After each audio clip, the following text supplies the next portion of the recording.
welcome to part 2 of the Pinhole 4x5 Pinhole project. Now what we're going to do is when we get the cartridge, we're going to make up 4 pieces to make up the body that sits around the 4x5 dark slide. So what you need to do is to get any of this, you'll find this stuff in hardware is pre-cut. They're usually like window sills, window frames, all that sort of stuff, and you'll find the stuff in hardware is all pre-cut for you. So you know, if you haven't got a lot of tools at home or anything like that, you can use pre-cut stuff like this. And what you really need to do is just cut off the ends, either square. Alright, so I thought I'd just include something in the video here, a bit of a vision of what I'm trying to put together here for you guys. Firstly, this is basically what the camera is going to look like all finished. A bit of a 2 or 3 tier setup here. The focal length for this camera now, this is the first thing we have to establish really, and I decided that we're going to do a 28mm equivalent to 35mm film camera, 28mm, which will give us about approximately 75 degrees of view. So not you know, 50mm 1:1 sort of common lens type, but a 28mm will give us a little bit of a wide angle view when we shoot. So in that case, the focal length for this camera will be 106mm, and the camera specs that I've got going here is the focal length 106. The pinhole diameter will be 0.43 of a millimeter. Now don't worry too much about this, because a little bit down the track I'm going to show you actually how to make that by hand and get quite accurate, close to that size. The f-stop of the camera will end up being f244, and this is very important a little bit later because I've got a spreadsheet made up now of the exposure equivalents for the f-stop 244. So when we use a handheld meter, we can actually get accurate exposures by using this this figure here. And of course the film dimensions 4x5 inches, and that's all we need to know for the camera specs, so that's all in place. So what we've got here is that we've got a box type of camera setup here. We've got this. Now this is the wood I'm using. I've just found this sort of scrap in the shed here, and basically what I'm going to do is nothing fancy about that. About joining the wood at all, is just we're going to join it square on. What we need to do is measure around the outside of the film cartridge and just get a nice snug fit around the outside, and a little bit later on I'll show you accurately where to actually measure that. We've got 3 pieces around this side, and this piece is going to be a little bit shorter. So if you have a look here, this is a side-on view, and this piece here is actually a little bit shorter, where the cartridge is going to fit into the box itself. And on the back of the box, just a little bit of insert here, we're going to have the back cover. So when we insert the cartridge into the camera box itself, it'll basically be going straight into the camera, not sitting on the outside like some cameras you might have seen before. This will be actually going inside the box. Once it sits in there, it'll clip in.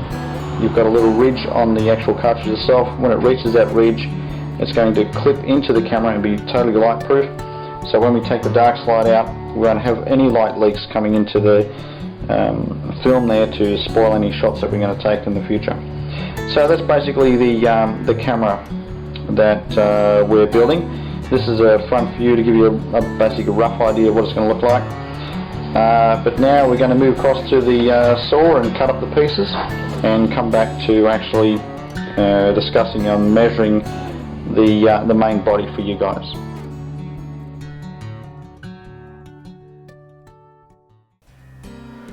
Here I'm cutting up the 4 pieces to make up the body. The first 2 pieces I'm cutting here at this stage is the 2 pieces for the end, which are 12.1 centimeters long. Make sure you just use something that will cut these dead square. It's very important. By the time you build this box, you want this to be quite accurately square. and the other two pieces are the 15.7 centimeter long pieces. So yeah, this is the 4 pieces that we're cutting so far, ready for the body. After I've done the 4 pieces, I want to really check these 2 end pieces for the gap of the cartridge going into the camera. I want to make sure that the cartridge sit nice and snugly in there. So far we've got the pieces cut on the saw as you saw before. I've cut 4 pieces. Now notice that the 4th piece is actually a little bit smaller in width than this piece here. This is to accommodate the cartridge as it moves in. I'll just show you here on the drawing. This is the piece here, which is not as wide as the whole box, of course. The cartridge is going to fit straight into there. Now on the back, you'll notice that I've put a rebate here, and this is approximately the width of the saw.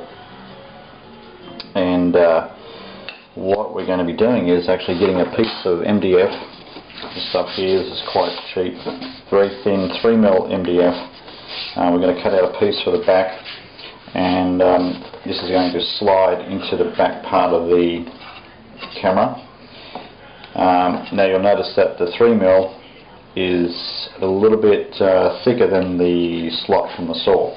I'll just drop the saw right down very low until it just come above the table and ran that right across the top of the saw. So that's actually just a saw cut, just to get that rebate in there. Quite a quick sort of technique, no need for routers and that sort of thing. So this piece at the back here will sit into the slot after we chamfer the end there slightly on each side, and that'll sit straight in there, which is really nice. Nice fit actually. So that will be the back, and we'll have a look at cutting that out and putting that together soon. So what I'm going to do now is actually put this box together, and without really boring you through the details of each little section, you know, the next 10 or 15 minutes or so, I'm just going to give you snippets of what's going on here. The first section I'm going to glue here is these 2 pieces, and then clamp that up, wait till it dries, then clamp the next 2 pieces, because it's quite delicate to try and put this together square on. These clamps aren't the best really, they're not that accurate squarely, this way anyway. Square this way is not too bad. But I want to make sure that I get this camera pretty well spot on square all around, otherwise I'll have problems later trying to put other pieces together for it, plus the cartridge in there, of course. So the first bit I'm going to do is grab some glue this piece together, wait till that dries, and then the next piece will go on here, and the last piece of the small part there will go on. Once we've got that constructed, then we can glue in the back piece, and just about the back of the body will be finished then. The 4 pieces now, I just want to tell you that the long pieces here are cut at 15.7 centimeters, so 2 of those, and 1 at 12.1 centimeters. Now this will give the cartridge a nice snug fit into the box. Now this could vary a little depending on the cartridge that you have, because I think these might be slightly in different size depending on the brand. I think, I'm pretty sure that these are standard. If anybody knows, of course, they can correct me, which is fine. But this is the measurement for the Regal. So the Regal, if you have one of these, then you'll pretty well be spot on with the measurements as I've done here. So, alright, so we're going to begin putting this box together.